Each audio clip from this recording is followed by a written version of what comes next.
Hey there, curious minds. Welcome to the deep dive. We're plunging into some fascinating topics today, really aiming to bring you the most important nuggets of knowledge. That's the plan.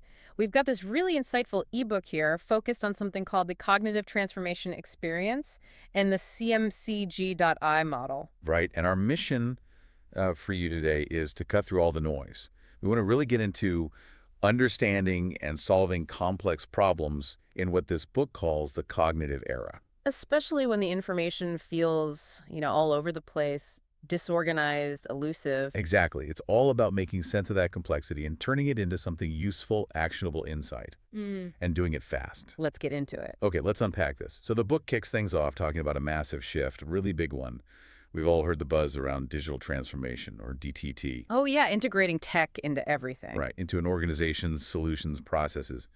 But the book argues we're actually now in something, well, bigger, the cognitive era, CEQ.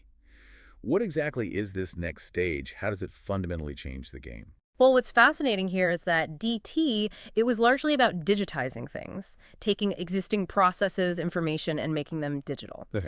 The cognitive era, though, it's more of a sweeping, ongoing evolution. It's driven by cognitive technology, think AI, machine learning. So smarter tech. Smarter tech, exactly. Success now isn't just about having digital tools. It hinges on our ability, our collective ability, to pull deep, actionable knowledge from all kinds of data. Structured, unstructured, everything. Leading to more intelligent workflows, smarter decisions. Precisely. More adaptive decision-making. It's a shift from just, doing things digitally to really thinking digitally. That's a critical distinction. And wow, the book points out that 90% of digital transformations fail. Yeah, that number is stark. It really hammers home why this next leap, this cognitive era, isn't just an option. It feels essential. So how did we even get here to this point where thinking digitally is so critical? Well, if we connect this to the bigger picture, the book points to some early signs, some heralds of this era. Like milestones. Exactly. Think about IBM Watson winning Jeopardy back in 2011. That was huge. A machine understanding natural language, answering complex questions. I remember that. Or even earlier, Deep Blue beating Garry Kasparov at chess in '97. Yeah. These weren't just computing feats. They were machines showing they could learn, process information in really sophisticated ways. Ways we thought were only human. Right. And the core insight from cognitive transformation theory, as the book lays it out, is that to truly learn in this new era, you often have to kind of unlearn things first. Unlearn. Like forget stuff. Sort of. Unlearn prior beliefs, ingrained mindsets, old ways of doing things. It's not just about piling up new facts. It's more about actively questioning your assumptions, developing critical thinking. To find the best solutions, especially for problems we haven't seen before. Exactly. It's a cognitive shift, really, as much as it is a technological one. So for you listening, this isn't just about grabbing the latest tech. It's about a fundamental rewiring of how we perceive challenges and how we approach solving them. Letting go of old habits. It really is. Okay, now, to succeed in this new reality, the book introduces a really interesting framework. The cognitive ecosystem, Yeah. CG-ECO. This sounds like the environment, the playing field for this cognitive era. Yeah, that's a good way to put it. So what does this ecosystem actually look like on the ground? What are its critical parts? Well, the CG eco is described as this complex, interconnected environment. It's where everything humans, machines, data sources interact to solve problems. Interconnected. Right. And it's not just a collection of parts. The book talks about emergent capabilities. The whole system can do things that none of the individual parts could do alone. Like a flock of birds or something, a murmuration. Exactly like that. That's a great analogy. No single bird is in charge, but the collective behavior is incredibly intelligent, adaptive. Okay, so what are the spheres within this ecosystem? The book breaks it down into 3 key spheres. Oh. First, you have information sources. This is where your explicit information lives, the static knowledge. Like databases, documents. Databases, documents, huge data repositories, IoT devices, streaming data, social media feeds, all the raw ingredients, basically. Got it. Sphere 1 dot sources. Second, there's cognitive functions. This is the dynamic cognition part. It's carried out by human experts, domain specialists, DS, cognitive analysts, CGM, cognitive solution providers, CGSP. The people doing the thinking. Right. They're performing those high-level functions. Perceiving, learning, reasoning, problem-solving.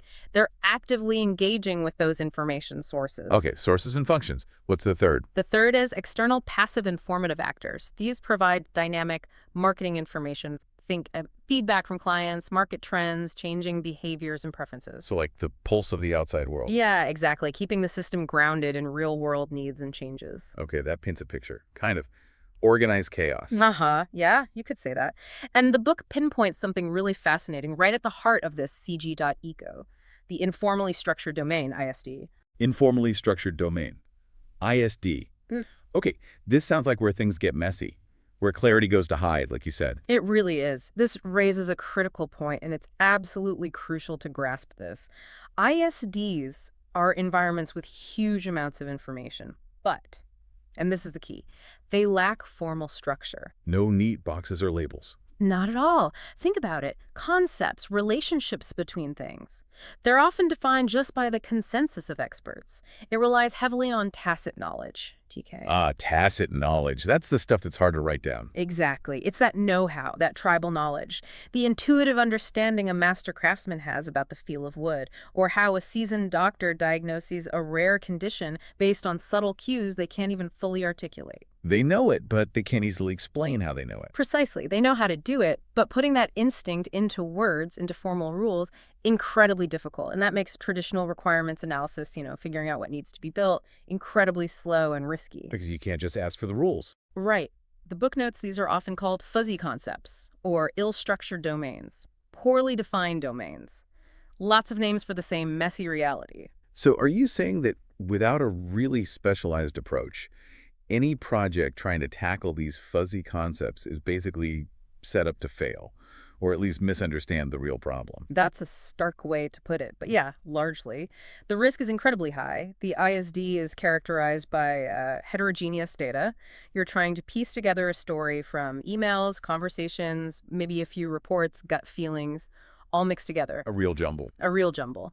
The knowledge is specialized, highly informal, mostly tacit, definitely not homogeneous, and lacks clear structure. If you've ever tried to document a process where the rules seem to change depending on who you ask. Or where the expert just says, I just know. Exactly. Or they just know how to fix something but can't quite tell you why that fix works. You've been in an ISD. These problems are so unique, so context-dependent, that the book says they demand tailor-made solutions, no off-the-shelf answers. So for you, the listener, this means the problems you'll face, especially in this cognitive era, won't always be neatly packaged. They often involve that hidden expertise, those shifting realities. You need a truly adaptive, nuanced approach to uncover what's really going on. Absolutely critical. Okay, so if our biggest challenges live in these complex, informal domains, these ISDs, how do we actually build those tailor-made solutions? The book introduces cognitive analysis, CG and Liz, and it argues that it goes way beyond requirements analysis. Yeah. What's the fundamental difference there? That's a really important distinction. Traditional requirements analysis is typically focused on eliciting functional specifications. What should the system do? What features does it need? The wing. The what's. But CG Analysis is a much more comprehensive approach. It's specifically designed for eliciting suitable knowledge requirements within these challenging ISDs. Knowledge requirements. And it starts with a crucial ingredient: